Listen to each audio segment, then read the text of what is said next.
Так, это Илья и мой канал Антимрак.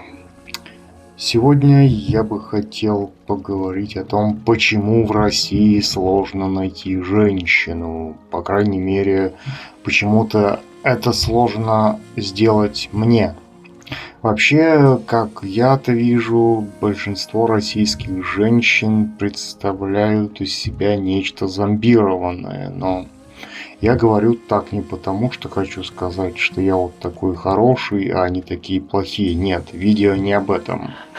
Вообще, в лицах большинства женщин, которых я вижу и которые кажутся мне красивыми, я вижу такое выражение лица, как будто бы они востребованы настолько, что выбирают себе мужчину из множества кандидатов. Почему-то межполовое знакомство видится им как нечто сугубо биологическое, но просто в силу того, что женское социальное поведение в большей степени обусловлено биологическими факторами, такое их отношение к знакомству кажется вполне нормальным.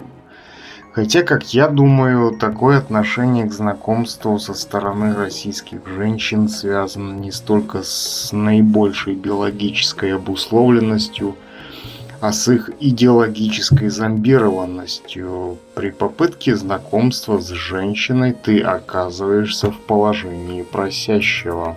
При попытке знакомства с женщиной ты как будто бы оказываешься в положении просящего, потому что социальная самоидентичность женщины обусловлена базовой идеей ее половой привилегированности. Хотя, допустим, если рассмотреть западных женщин, то они идентифицируют себя такой же частью общества, как и мужчины.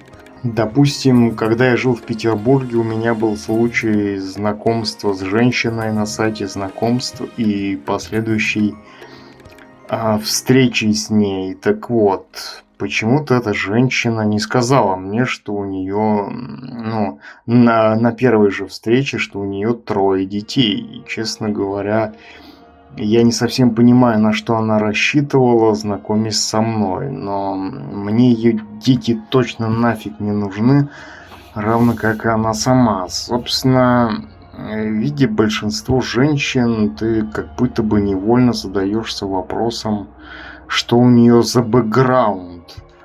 Мне просто интересно было бы узнать, кто может позариться на женщину с 3 детьми, как будто бы это некая норма. Мне интересна личность в женщине. Допустим, мне интересна личность в женщине и богатый жизненный бэкграунд скорее насторожил бы меня. Факт инстинктивной привлекательности женщины является, естественно, первичным, но я не могу сказать, что он делает все остальное второстепенным, так как даже просто нахождение с женщиной, по крайней мере для меня, означает взаимодействие с ней энергетически.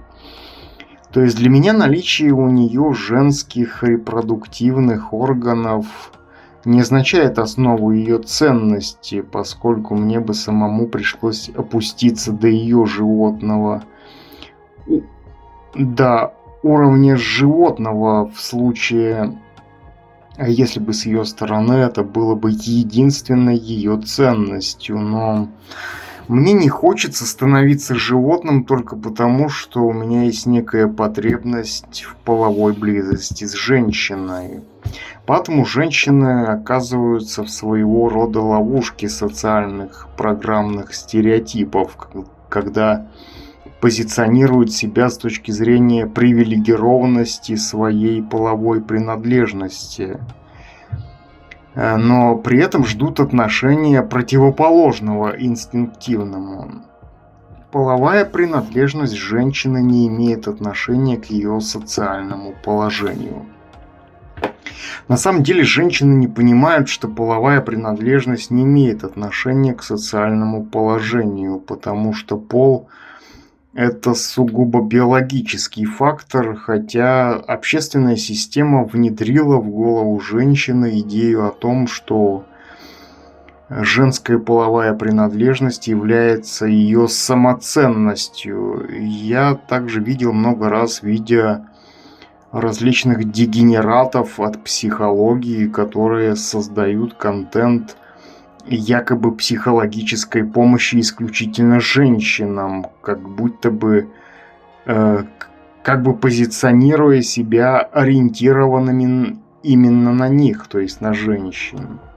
Ну и женщины, конечно же, клюют на это, ведь им там скажут эти дегенераты, не имеющие к человеческой физиологии вообще никакого отношения, что женский организм какой-то особенный, и женщины это воспринимают серьезно, тем самым попадая на эту удочку, и в последующем платят этим дегенератам за то, что они будут кормить их всякой информационной блевотиной. Ведь на то, чтобы поверить некоему гуру от психологии, да, не нужны никакие умственные условия, куда проще просто поверить в бредовую идею, транслируемую в их адрес. Хотя на этих самых женщин просто делают...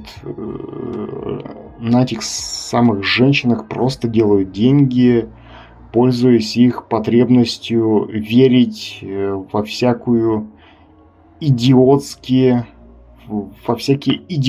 идеи. Ну а это психологическая инфошушера всегда рада невежеству, ведь именно невежество позволяет собирать эти гигантские аудитории и зарабатывать на них.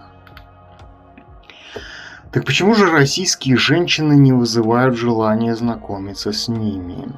Российские женщины не вызывают желания знакомиться с ними, потому что ты оказываешься в заведомо проигрышном положении по причине их неадекватной самооценки. Ну, в случае, если ты инициируешь некое знакомство с ней. Они думают, что они по умолчанию являются какими-то богинями только потому, что они женщины. Хотя никакой уважающий себя мужчина не будет знакомиться с женщиной, не способной к коммуникации и не воспринимающей коммуникацию как изначально равноправный акт со стороны обоих людей, предполагающий их двустороннюю инициативу. Но женщины не то, что не допускают коммуникацию как равноправный акт, а противопоставляют ей идею своей изначальной половой привилегированности. Как будто бы, если она не будет вызывать восхищение со стороны мужчины уже только тем фактом, что она является женщиной, то это снизит ее социальный статус. Но настоящая причина заключается даже не в том, что возникает угроза социальному статусу женщины в ее же глазах, а в том, что у женщины появляется комплекс неполноценности, а статус она использует как рефлекторный способ защититься от этого комплекса. Пример моей встречи с незнакомкой. Я как-то шел возле одного из торговых центров в городе, где я живу, и ко мне подошла некая женщина и спросила у меня, где находится банкомат определенного банка. Я почему-то ответил ей, что не знаю, где находится банкомат этого банка, хотя я знал, где он находится, но я-то понял только после того, как ответил, что не знаю. Но по ее выражению лица я понял, что ее интересовал не банкомат, а нечто другое. Она думала, что меня сейчас приятно удивит тот факт, что она ко мне сама подойдет и чего-то там спросит. Но я видел по ее лицу, что эта женщина, несмотря на относительно молодой возраст, скорее всего, имеет богатый бэкграунд в плане отношений.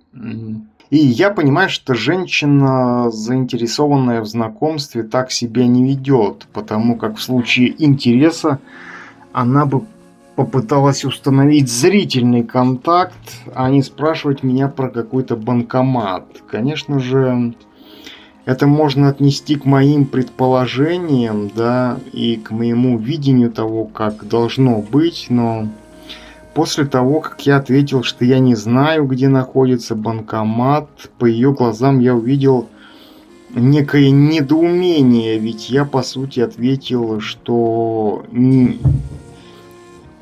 Вернее, мой ответ произвел эффект такой, как будто бы я не хочу никакого контакта с ней. И это даже не выразилось в некоем моем пренебрежении. Это было вполне уважительно с моей стороны. Вы, наверное, удивитесь, но история с этой женщиной не закончилась, да. Не закончена вот на этой первой встрече, так скажем, да, так как она в последующем встречалась мне где-то 3 раза, и каждый раз она здоровалась со мной почему-то, да. Почему-то здоровалась со мной.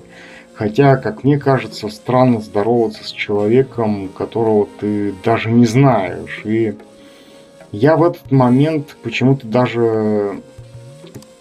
тоже здоровался, хотя испытывал чувство недоумения от всей этой ситуации и не понимал, почему это все происходит именно со мной. И вообще, она была похожа на женщину, находящуюся в отношениях, и в целом она у меня вызывала ощущение каких-то мутных намерений, видимо, посчитав, что она может меня легко впутать во все это, но это апатия и отсутствие интереса в ее глазах, ну, отсутствие настоящего интереса в ее глазах уж как-то очень легко читались и, в свою очередь, вызывали у меня скорее такой рвотный рефлекс, да.